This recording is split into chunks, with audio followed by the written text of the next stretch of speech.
Assalamualaikum warahmatullahi wabarakatuh. Perkenalkan, nama saya Sarnila. Saya dari Prodi PGSD Universitas Muhammadiyah Buton. Nah, di sini saya akan menjelaskan tentang ijtihad sumber hukum Islam ketiga. Nah, yang pertama itu sumber hukum Islam ketiga sangat legalitas dalam Islam. Nah, sumber hukum Islam yang paling utama adalah Al-Quran dan hadis. Sudah sewajarnya kalau setiap agama memiliki aturan bagi para pemeluknya. Nah, tujuan adanya aturan itu tidak lain pedoman dalam berbagai hal, baik dalam tata cara ibadah maupun panduan hidup. Nah, kebanyakan ulama berpendapat bahwa selain dua sumber hukum utama itu masih ada sumber hukum yang ketiga, yakni ijtihad.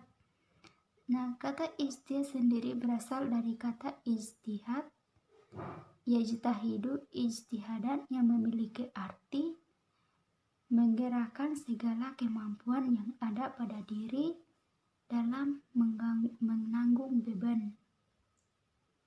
Bahwa pengertian ijtihad adalah secara etimologi atau asal-usul kata ijtihada yajtahidu ijtihadan berarti berusaha dengan sungguh-sungguh.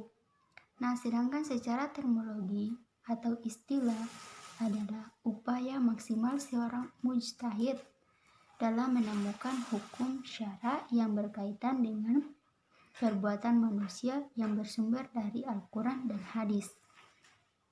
Nah, ijtihad dalam pengertian luasnya adalah mencakup seluruh bidang kehidupan manusia, baik masalah perilaku maupun non-perilaku, hukum, akidah, akhlak, konkret, sosial, abstrak, dan kealaman maupun masalah wahyu yang absolut atau mutlak. Nah, yang pertama itu ijtihad dalam bidang akidah. Nah, secara akidah, secara etimologi adalah apa yang diyakini oleh seseorang. Akidah juga mencakup beberapa macam ilmu. Dalam sejarah kajian ilmu akidah muncul beberapa aliran seperti Murji'ah, Murzilah,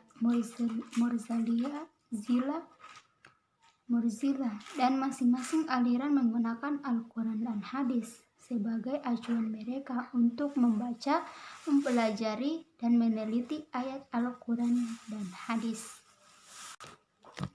Yang kedua, ijtihad dalam bidang pendidikan.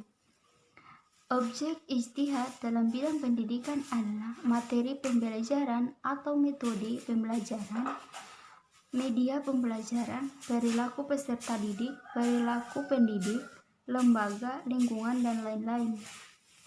Dalam pendidikan muncul peran akal manusia.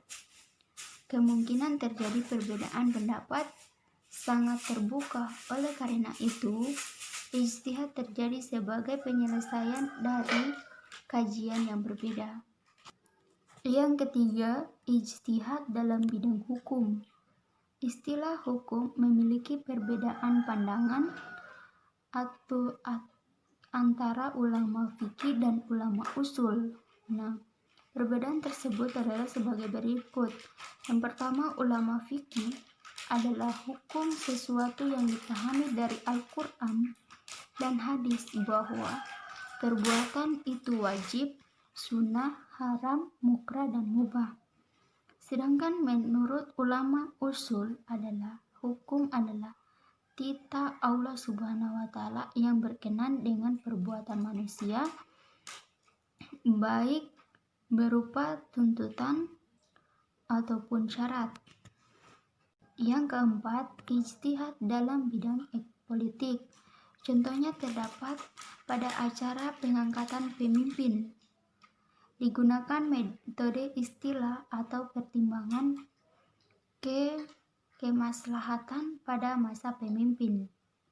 Dari zaman Rasulullah SAW, Ali bin Abi Thalib digunakan cara pengangkatan pemimpin langsung oleh masyarakat. Namun, setelah Ali bin Abi Thalib, pemimpin diangkat dengan sistem kerajaan atau dengan keturunan.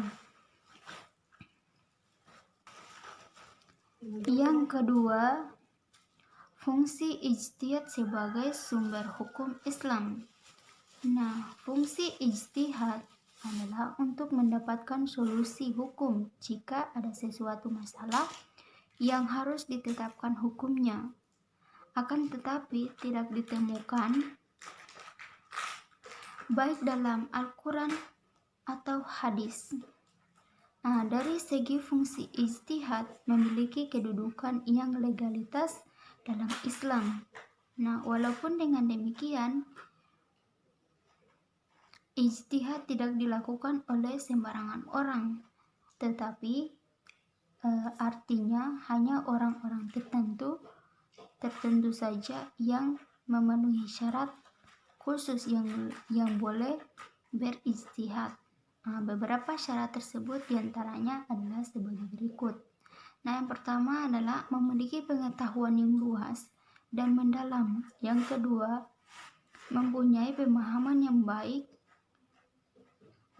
itu bahasa Arab, ilmu tafsir, usul fikih, dan tarki atau sejarah. Pada intinya, fungsi ijtihad adalah sebagai sumber hukum Islam yang sangat penting untuk kehidupan umat manusia di kehidupan yang semakin berkembang. Permasalahan umat manusia yang ada di sekitar kita selalu menarik untuk diamati dan dikritisi. Nah, tidak terkecuali dengan hal-hal yang berhubungan dengan syarat dan ibadah. Nah, itulah penjelasan tentang hukum Islam, ijtihad sebagai sumber hukum Islam yang ketiga. Lebih dan kurangnya mohon dimaafkan. Assalamualaikum warahmatullahi wabarakatuh. Semoga bermanfaat.